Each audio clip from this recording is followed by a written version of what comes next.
hello, CSLC. My name is Jeff Mingee. I'm the author of Digital Dominion, a book about how Christians can take control of their digital devices. I'm also a PhD student in a Christian leadership program. What I've realized or recognized recently is that those two worlds often collide. How we handle our digital devices directly impacts and influences how we lead. And as a Christian leader, I find myself often having to lead people through tough digital or digitally related situations. So in this session, what we're going to talk about is stepping up and stewarding our digital devices. Stepping up and stewarding our digital devices. You see, you lead in a digital age, whether you want to or not, whether you're happy about it or not, doesn't matter. You lead in a digital age, and that brings a lot of benefits. If we were together and had a lot of time, I'd pull out a whiteboard and we'd list all of the benefits of living in a digital world, in a digital age, all of the ways that technology has benefited us. But there are also, if we flip the coin over, a lot of challenges. There's serious challenges to leading and living in a digital age. So what does it look like for us as leaders to step up and steward our digital devices? Well, here's my promise to you. You will increase your leadership impact by paying attention to digital habits. You will increase your leadership impact by paying attention here, by paying diligent attention to something that is capturing such a large portion of our time and presumably a large portion of our hearts. You see, I'm convinced that you can increase your leadership impact by paying attention here. Now, it starts with shaping your view of technology with God's view of technology. Your view of technology and God's view of technology. Now, there are three kind of points that we can draw from a survey of Scripture here. And the first is that God created technology. God created technology. Genesis 1:1 is arguably the most controversial verse in the Bible. If this one stands, then the rest of them fall into place. And if this one falls apart, well, then we're in a world of hurt. In the beginning, God created the heavens and the earth. The author of Genesis introduces what theologians have come to call the creator-creature distinction. God and God alone is the creator. Everything else is part of creation. Everything else, from you, me, peanut butter and banana sandwiches, the E minor chord, and technology, all part of creation. Now, Isaiah picks up on this theme when he quotes God in Isaiah 54, saying, "Behold, I have created," same word, "I have created the smith who blows the fire of coals and produces a weapon for its purpose." So Genesis 1, God created it all. Isaiah 54, he kind of zooms in on that and says, "I even created the smith, the guy who gets the coals together and produces a weapon." This is a picture of technology. This is a picture of the fact that God created technology. God created technology. So what does this mean? Well, it means that we need to recognize this. We need to recognize that God created technology, that he's in control of it. And when we don't, when we fail to recognize that, when we fail to embrace it, we fall into what Paul warns us about in Romans 1. We exchange the truth about God for a lie. We think he doesn't care about this aspect of my life. And we worship and we serve the creature rather than the creator. Right? We worship and we serve technology. But we need to remember God created technology. God created technology. And then we remember that God governs technology. He didn't just start it and sit back and say, well, let's see what happens, as though he was unaware of the upgrades that our devices would go through. No, God governs technology. Again, Isaiah 54 helps us understand this. He says, okay, I've created the smith who produces the weapon. I have also created the ravager to destroy. No weapon that is fashioned against you shall succeed. Now, we love that last little phrase, right? No weapon that is fashioned against you shall succeed. Sometimes we'll quote it. Sometimes we'll sing it. But that passage, that phrase, depends on the preceding phrases. We can only sing and say that no weapon formed against us shall prosper precisely because we believe that God is ultimately the one who created. right? That God is not only the creator of technology, but he's the governor of technology. God is governing technology. So we recognize that God created technology, that he governs technology, and that God will judge you for how you use technology. Now, this is not surprising to probably many of us as Christian leaders. We know God as judge, right? We recognize that right role of his godness. And so we want to recognize, for our purposes of leading in a tech world, leading in a digital age, okay, God created technology. Therefore, I can thank him for it. God governs technology. Therefore, I can trust him even as technology advances. And God will judge you for how you use technology. And therefore, I want to seek to obey him as I navigate the digital world. The psalmist helps me think about this. In Psalm 1, he says, "Blessed is the man who walks not in the counsel of the wicked, nor stands in the way of sinners, nor sits in the seat of scoffers." Now, the psalmist is doing two things here. On the one hand, the psalmist is pointing us to Jesus, right? Jesus is the blessed man of Psalm 1 who perfectly obeys the Father's way. So he's pointing us to Jesus. And then the psalmist is also looking at you and I and saying, okay, go be like him. Go be like him. He's warning us against what theologians call the progression of sin. And I even underlined it there for you so that you could see it. Walks, stands, sits. So that's kind of what sin does. You walk by it, and then you stand around and hang out for a minute, and then you end up sitting down in it. Theologians, again, call it the progression of sin. Just a little bit more, a little bit more. Well, we're talking about technology. We're talking about our digital habits, our digital world. So I think if the psalmist could add a fourth line, I think he would say, "Blessed is the man who walks not in the counsel of the wicked, nor stands in the way of sinners, nor sits in the seat of scoffers, nor scrolls through the posts of fools." There are, what do you do when you sit down, you grab your phone and you start scrolling? So I think he would add that fourth line. There are some humorous implications, right? This might make you chuckle a little bit. There are some humorous implications for our digital world. But there are also, if we're honest as Christian leaders, there are some horrendous implications as well. As a leader, you're going to have to lead people through digital expressions of serious sin.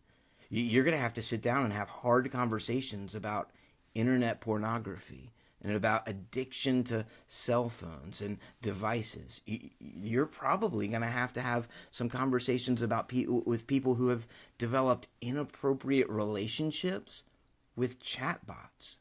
You see, our digital devices, when we handle them with sinful hands, become expressions of sin. So what do we do? What do we do with this? Here we are. We're excuse me. We're leading in this digital world, right? We're thinking this through. We're trying to lead well. We're recognizing, okay, I as an individual have to wrestle with my own digital devices. The people I lead are wrestling with how they use their digital devices. So what do? Well, I'll give you 3 ways to lead yourself and others to healthier digital habits. The first is this: take an inventory. Take an inventory. Get your finger on the pulse. If I were to walk into the average dorm room at the university where you serve or where you lead, what are some of the digital devices I would see? Well, I'd probably see cell phones and laptops, and I'd see some tablets probably. I might see an Apple Watch. I might see an Alexa. I don't want to say that too loud. She'll hear me, right? We'd see all these. We'd see some smart TVs. We'd see even more. So what are we doing when we take an inventory? We're getting our finger on the pulse. And then we're asking the question, is it wise for me to have this level of internet connectivity this close to me? And then it's not just the devices, but it's the apps on our devices. Which apps do you use and how often do you use them? And then do you understand the impact of them? So if we think about this, I'll give you an example of what I'm thinking about. Netflix, right? That's a common app. And Netflix, when the CEO of Netflix was being interviewed one time, they were asked, what's the number one competitor for Netflix? So Reed Hastings, the CEO of Netflix at the time, said, our number one competitor is sleep.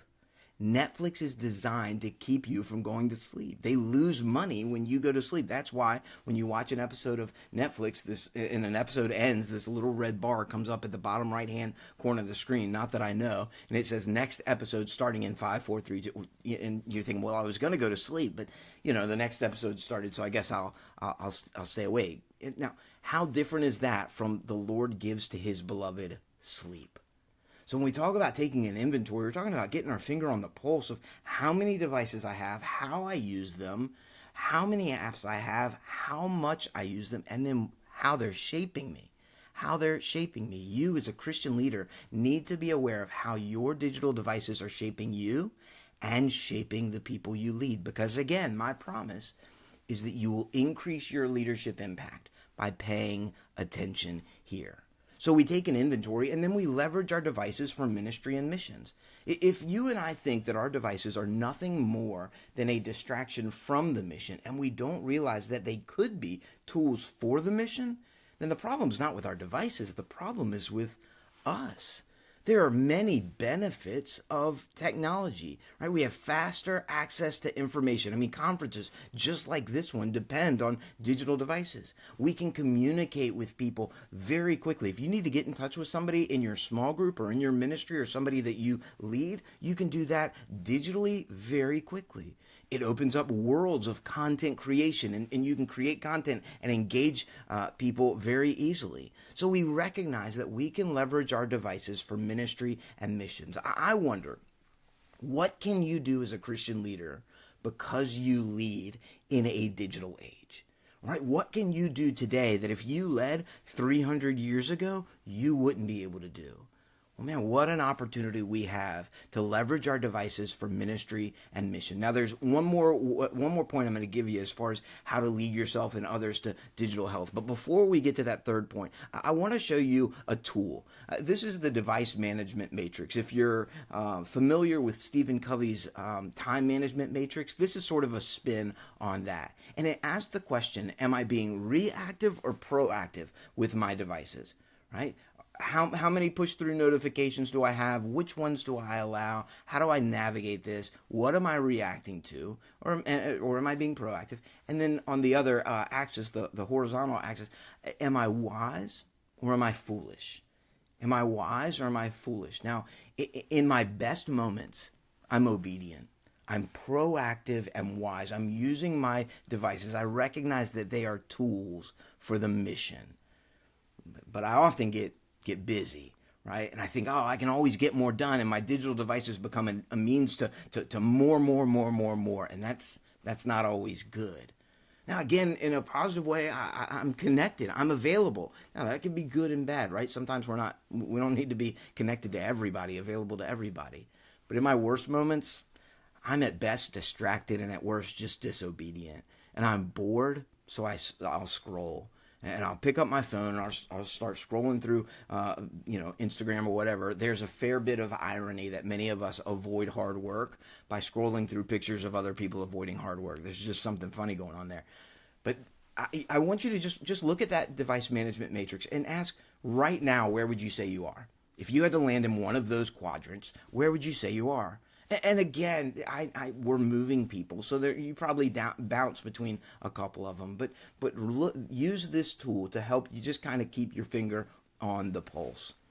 I hope some of this information has been helpful. Now, I know we've got one more point, but I wanted to offer you my email address so that if I can serve you or the organization you work with in any way, I would love to be available to you.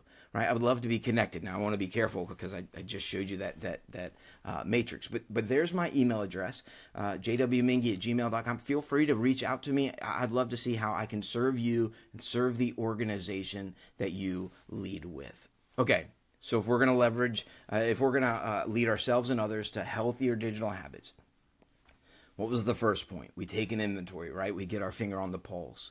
And then we leverage our devices for ministry and for missions. And then the third and final point is behold your God. An old Puritan used to tell preachers, he said the most important thing you can do for your congregation is to pursue your own personal godliness. The best gift you can give your congregation is your personal holiness. Well, I think the same thing applies to you as a Christian leader. The best thing you can give the people you lead is your personal holiness. So get a biblical image of God, right? Be captivated by the triune God of the Bible, because here's the deal. When we're captivated by the biblical God, our devices kind of lose their pull. They lose their control. When I'm in awe of who God is, I'm less impressed by the upgrades or on my devices or who's posted what on a social media app. So friends, behold your God. I'm excited to see how God uses you in your leadership role. I'm convinced that you will increase your leadership impact by paying attention to something that is capturing such a large portion of our time and presumably a large portion of our hearts as well. Pay attention to digital devices. Step up and steward your digital devices.